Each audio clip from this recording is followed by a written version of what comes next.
Today I'm looking at one of the most interesting but also one of the weirdest cars Britain has ever produced. It's at Wolseley 1885, one of the many names for the Landcrab.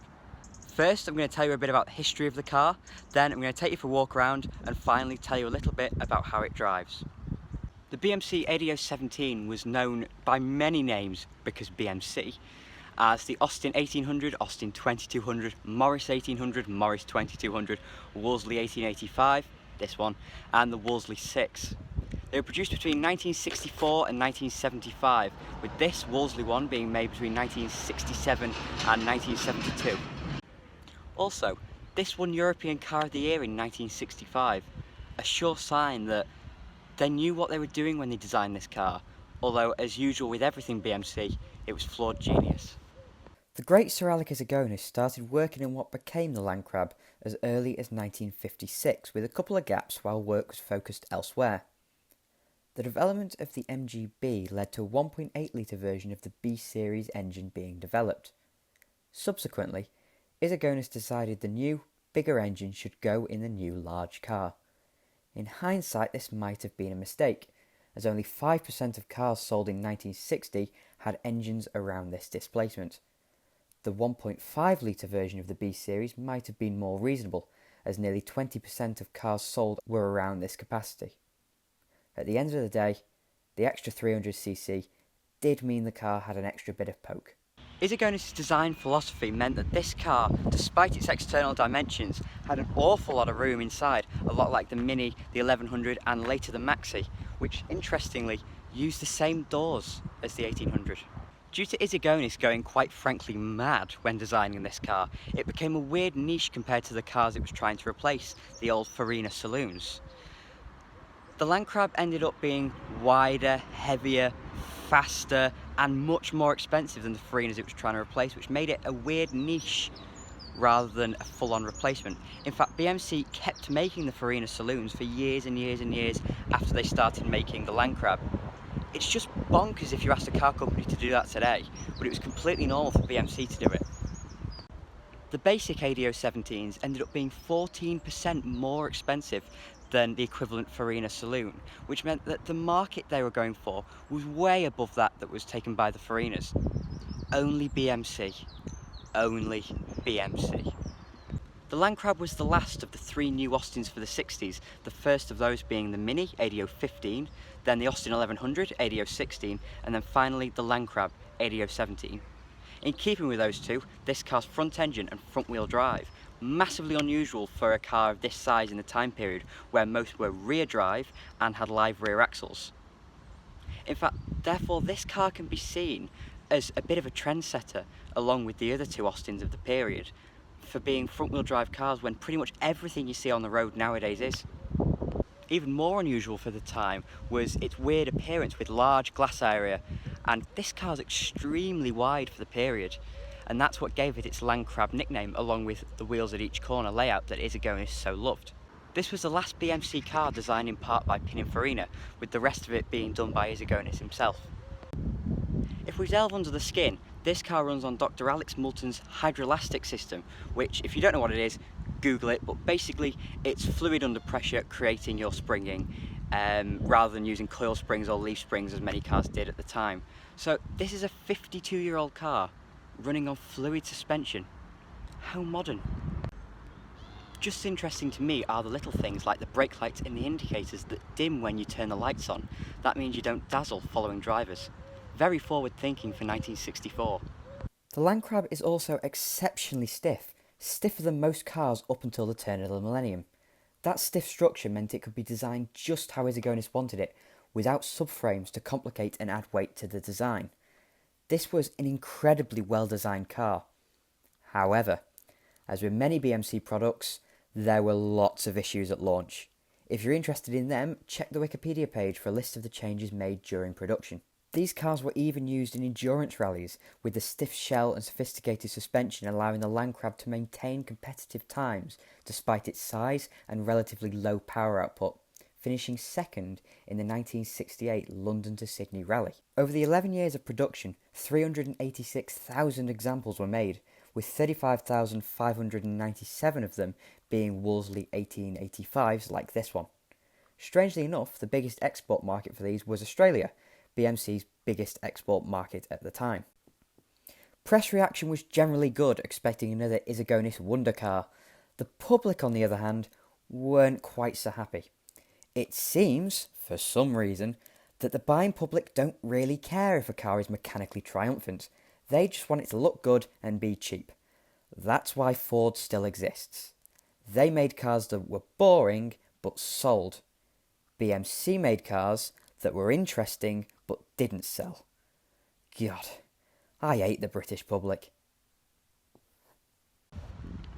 One of the main talking points of this Wolseley version of the Landcrab is this badge at the front, which lights up when you turn the headlights on. That's a feature of all Wolseley cars, and frankly, I think that's brilliant. As this is the 60s, there are lashings of chrome everywhere, and as this is an Issigonis car, it looks odd. I like it, but it does look odd nonetheless. Of course, as this is an Issigonis car, it has a wheel right at the corners of the cars, which means there's a heck of a lot of space inside, and that's what I'm going to show you next. The carpets in here are lovely and thick. This is a proper luxury car, this being the Wolseley version. And of course, as it's the 60s, we get a wooden dashboard, lovely chromed dials, lovely thin rim steering wheel. That is fantastic, so nice. And these seats that are leather, and they're so comfy, so squishy. As much as you don't get headrests, because 1960s, this is such a nice place to be. The seats are so comfy and bouncy, and they really cushion you. This is like a big armchair. The seats are enormous. They're so much nicer than any seat you'd see in a modern car now. Just, if you get the opportunity, please sit in one of these cars, because they're so nice to be in. Everything in here is lovely. You get wood along the top of the doors there. As I've said, you get a wooden dashboard, and these seats are glorious. Up top you get this lovely headlining. I'm not sure what this material actually is, but it is fantastic, because only in the Wolseley do you get the best. You get sun visors on each side, because this is a Wolseley and luxury. I don't know whether you get a mirror. Should we have a look? Oh, no you don't. Didn't expect you would, because this is a car from the 60s at the end of the day. But very small rear view mirror with my Metro in it. Hello Melvin. Fluffy dice, because mandatory. Push button radio. And this being a very early one, you get a handbrake release, which is like an umbrella. That's fantastic. Unfortunately, this being a Wolseley one, you don't get the strip speedo, which I adore. Instead, you get quite simple instrumentation, but you do get an oil pressure gauge over there on the right. Alongside it, you get water temperature, fuel, you get a clock, which if I just stop now, you can actually hear the clock ticking. I have no idea if you can hear that or not, but it is ticking away. And on the left, you get a speedometer. On the doors you get pretty much everything you need. You've got this big door pocket down the bottom. You have an armrest / a door pull. You have your window winder, which feels a little bit agricultural maybe, but this is a car from the 60s, so I'm okay. And you have your door release. On the dashboard you have vents on the sides, which do look a little bit old-fashioned and weird, but that's what you get. You have, of course, an ashtray in the middle. Yeah. Again, fluffy dice getting in the way. There you go, with a little metal thing there to stub your cigarette out on. Of course, this being a project car, it is full of screws and stuff. Your heater controls are down here, so set to hot at the moment. That's a slider. And then you have your direction there. And printed on this vinyl dash rail there. That is fantastic. These switches up here do your lights and your wipers. You have your ignition key over there, so no steering lock on this car because it's a car of that era. One single stalk on the correct side for your indicators that flashes on the end there, like every BMC car of the era. That's brilliant, and of course it's on the correct side. Your horn is in the middle, I would suggest, but I've not used it. And again, this being a car of a different era, that is your dipped beam / main beam.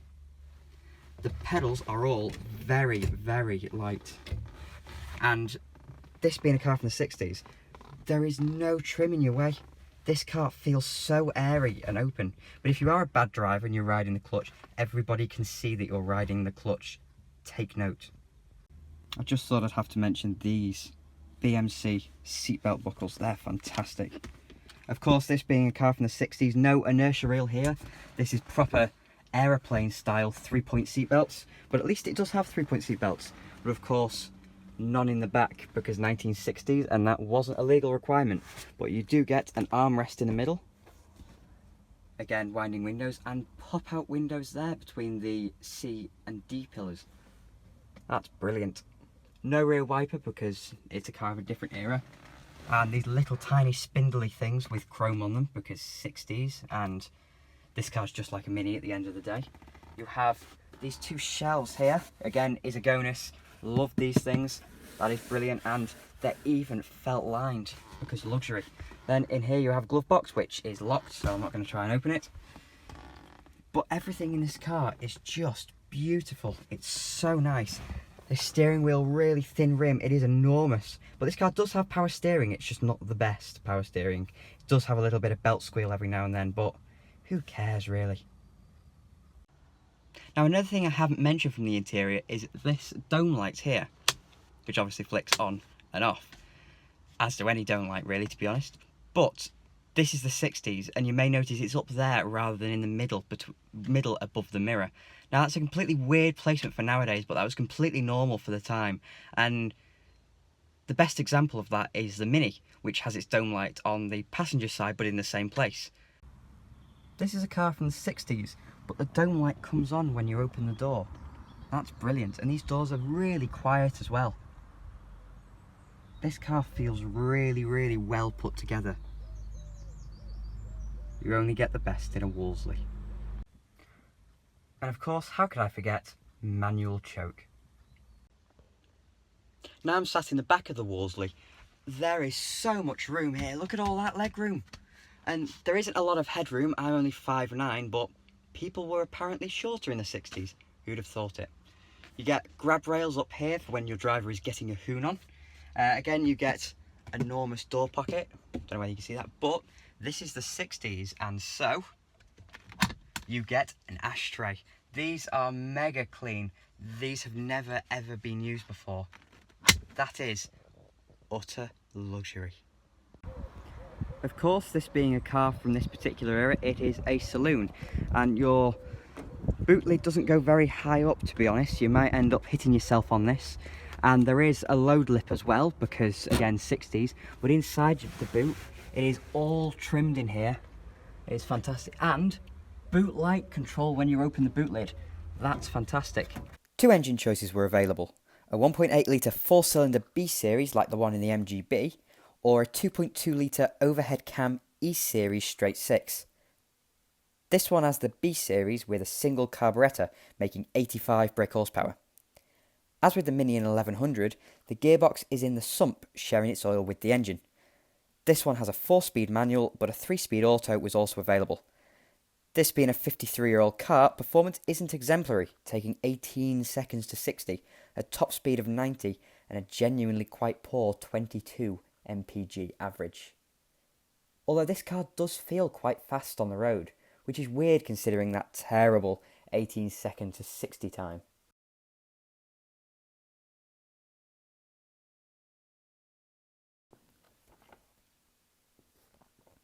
Now for the way the big Wolseley drives. As I've just said, it isn't quick, but it does drive just like a giant Mini, except with some ride comfort. It can be chucked into corners in a way a car of this size and age just shouldn't be able to. That's partly down to the very short overhangs as part of the wheel at each corner Issigonis design philosophy, as well as that hydroelastic suspension. It's never going to be a car you'd drive for performance, but the way it drives is utterly charming, and I, for one, love it to bits.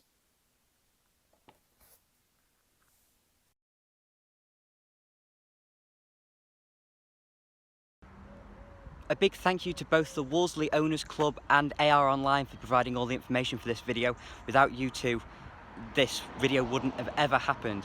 And a special credit to the Wolseley Owners Club for a marque that hasn't existed for 44 years to have such a good website, keeping the memory of these great cars alive for younger generations like me to be able to enjoy. So thank you for watching. Please like, subscribe, comment with your tales of the Landcrab, and hopefully I will see you in a future video.